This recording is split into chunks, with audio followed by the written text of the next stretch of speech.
जब हिंदुस्तान, पाकिस्तान, अफगानिस्तान से लेकर बांग्लादेश के समुद्र तक और उत्तर से लेकर दक्षिण भारत तक पूरा हिंदुस्तान जिस औरंगजेब की हैवानियत से खौफ खाता था, वहीं औरंगजेब अफजल खान के डर से अपनी जान बचाकर भागा था। और उसी अफजल खान को छत्रपति शिवाजी महाराज ने 2 मिनट में ठोका था। अफजल खान को मारने के बाद पूरे हिंदुस्तान में कोई मुस्लिम बादशाह नहीं बचा था जो छत्रपति शिवाजी महाराज के साम्राज्य को रोक सकता था। सैकड़ों सालों से चल रही मुगलों की गुलामी को चीरते हुए इस हिंदुस्तान की धरती पर छत्रपति शिवाजी महाराज ने हिंदुओं का एक अलग साम्राज्य खड़ा कर दिया। शिवाजी महाराज की ताकत का अंदाजा आप इसी से लगा सकते हैं कि जब तक छत्रपति शिवाजी महाराज जीवित रहे, तब तक औरंगजेब ने महाराष्ट्र की धरती पर अपने कदम नहीं रखे। इतना जबरदस्त खौफ औरंगजेब के अंदर शिवाजी महाराज का बैठा हुआ था। पर दुर्भाग्यवश 3 अप्रैल सन 1680 छत्रपति शिवाजी महाराज का रायगढ़ पर देहांत हो गया। शिवाजी महाराज के देहांत के बाद औरंगजेब बड़ा खुश होकर हिंदुस्तान जीतने का सपना देखने लगा। वो सोचने लगा, उत्तर से लेकर मध्य भारत तक सब कुछ तो मैं जीत चुका हूं। अगर दखन से इन मराठों का सफाया कर दूंगा तो पूरे हिंदुस्तान का बादशाह बन जाऊंगा। इसलिए तुरंत अपनी लाखों की सेना लेकर वो दखन में जा उतरा। पर औरंगजेब इस बात से बेखबर था कि छत्रपति शिवाजी महाराज के बाद उनके पुत्र धर्मवीर छत्रपति संभाजी महाराज नंगी तलवार लेकर मुगलों का काल बनकर खड़े थे।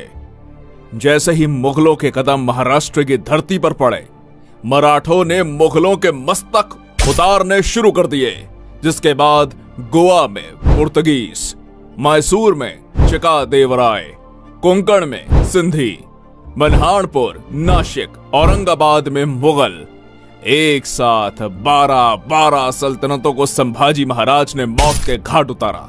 संभाजी महाराज के इन भयानक हमलों से औरंगजेब बौखला उठा। कहीं ये मराठे हर हर महादेव की ललकारे देकर दिल्ली पर ना टूट पड़े, ये सोचकर उसका दखन में सांस लेना तक मुश्किल हो गया। औरंगजेब छत्रपति संभाजी महाराज से इतना ज्यादा डर चुका था कि वो एक भी युद्ध में उनके सामने नहीं आया।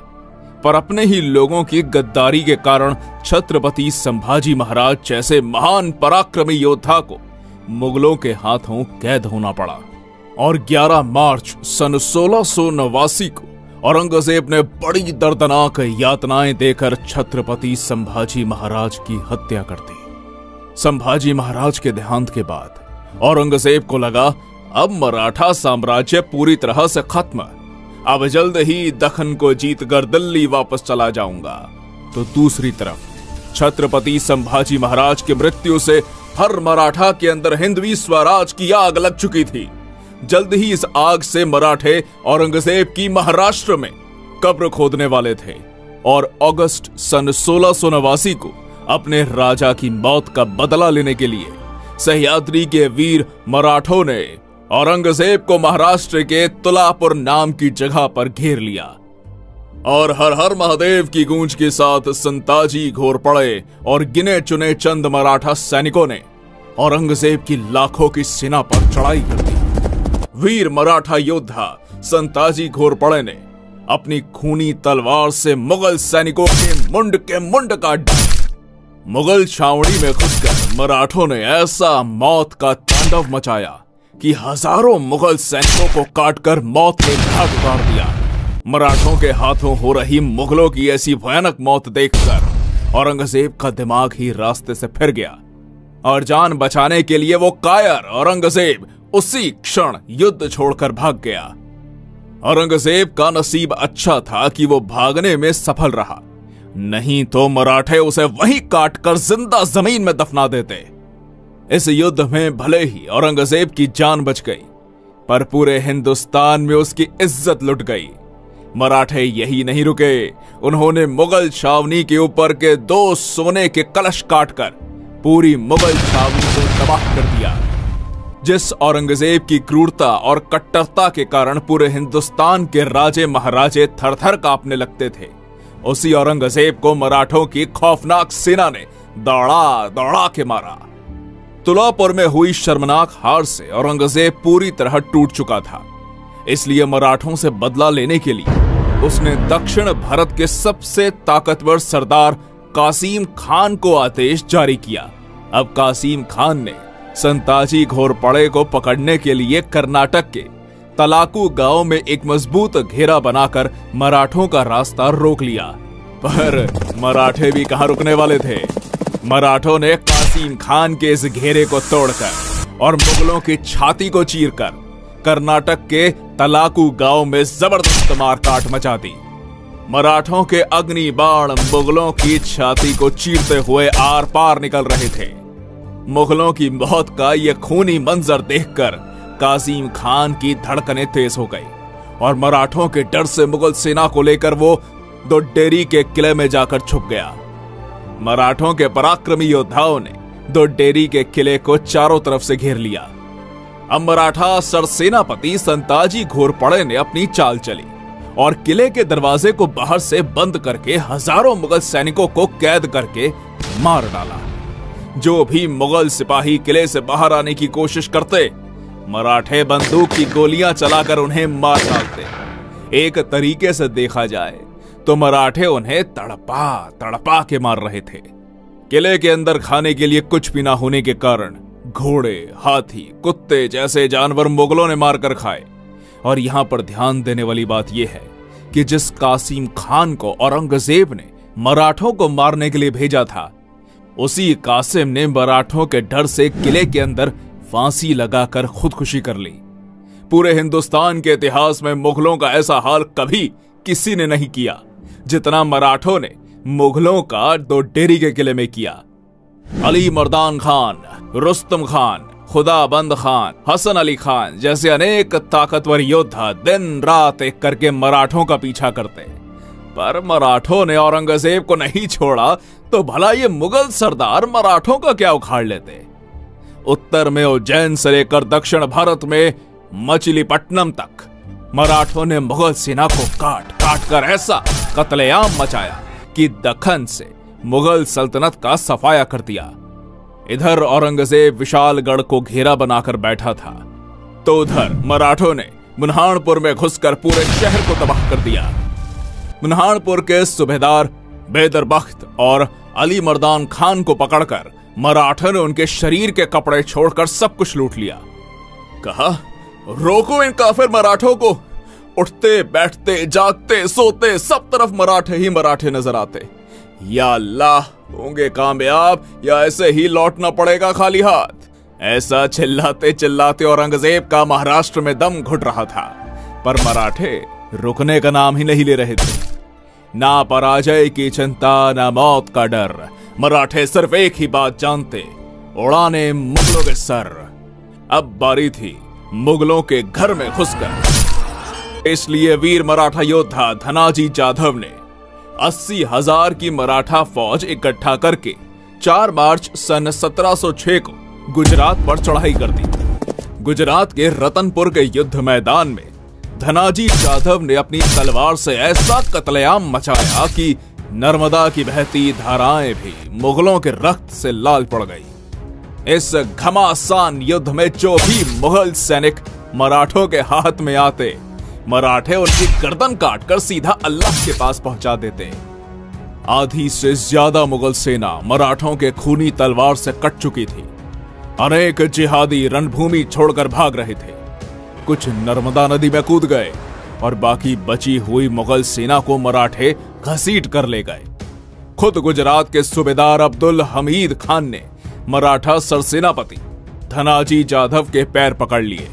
इस तरह वीर मराठा योद्धा धनाजी जाधव ने अपने शौर्य और साहस के बलबूते पर गुजरात की मुगल सल्तनत को तबाह करके गुजरात में मराठा साम्राज्य का डंका बजाया। ऐसे ही एक के बाद एक औरंगजेब को दर्दनाक जख्म देकर मराठे उसे तबाह करने पर तुले हुए थे। फ्रेंच इतिहासकार निकोलाउ मानुची, जिसने कुछ साल औरंगजेब के दरबार में नौकरी की, इसी के साथ दक्षिण में आने के बाद वो छत्रपति शिवाजी महाराज से भी मिला था।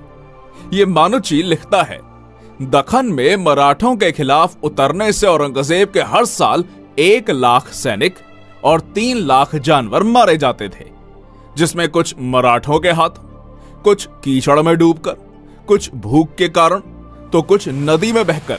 इतनी दर्दनाक मौत मुगल सैनिकों को मिल रही थी। मुगलों की ऐसी हालत थी तो जानवरों की तो पूछिए ही मत।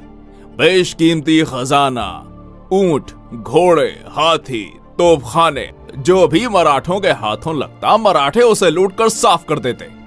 मराठों के हाथों कुछ न लगे इसलिए मुगल इसमें से बहुत सी चीजों को जला डालते थे।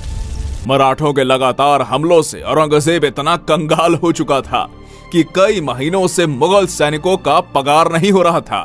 लगातार मराठों से मार खाने के बाद मुगलों की जीत की उम्मीदें टूट चुकी थी।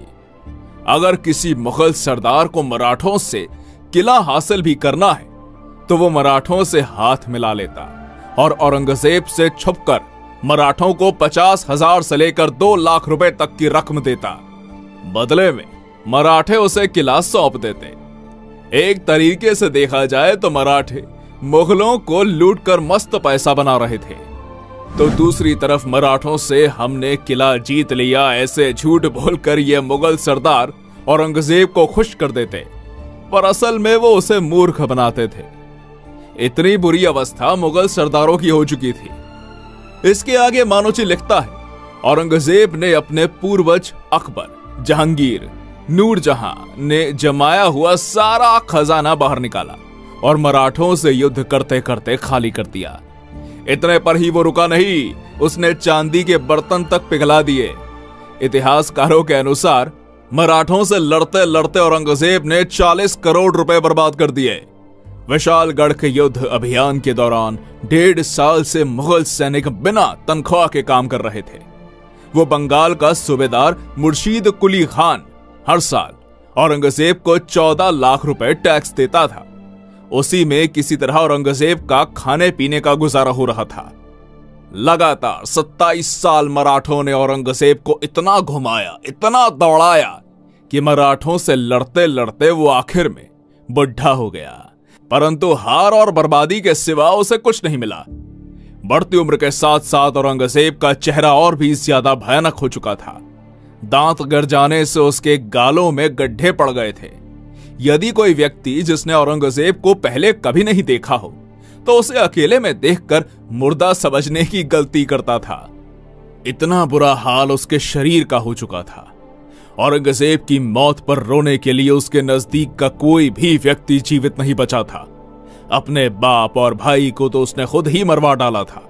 इसके अलावा उसकी 3 बेगमें, 2 बेटे तथा नाती पोती, बहन बेटी सभी की मृत्यु इसकी आंखों के सामने हो चुकी थी। अपने ही किए हुए पापों की शिक्षा उसे जिंदा रहते मिल चुकी थी। अब औरंगजेब की मृत्यु का समय निकट आ चुका था, इसलिए मरने से पहले वो एक बार दिल्ली जाना चाहता था। पर जैसे ही मराठों को पता चला कि औरंगजेब बीमार है और दिल्ली जाना चाहता है, तो मराठों ने तुरंत अहमदनगर को चारों ओर से घेरकर मुगल प्रदेशों में लूटपाट मचा दी। इसी बीच औरंगजेब भयानक दर्द और पीड़ा से गुजर रहा था, पर मराठों के कारण उसे इलाज मिलना भी संभव ना हो पाया और 3 मार्च सन 1707 को महाराष्ट्र के अहमदनगर में वो नीच औरंगजेब तड़प तड़प के मर गया और हिंदुस्तान का बादशाह बनने का उसका सपना उसी की कब्र के साथ दफन हो गया। पढ़ लेना कभी औरंगजेब का मृत्यु पत्र, सिर्फ एक ही हिंदू राजा का नाम आएगा, छत्रपति शिवाजी महाराज का मराठा साम्राज्य। दोस्तों, इस वीडियो का टारगेट है 2000 लाइक। उम्मीद है आप जरूर पूरा करेंगे।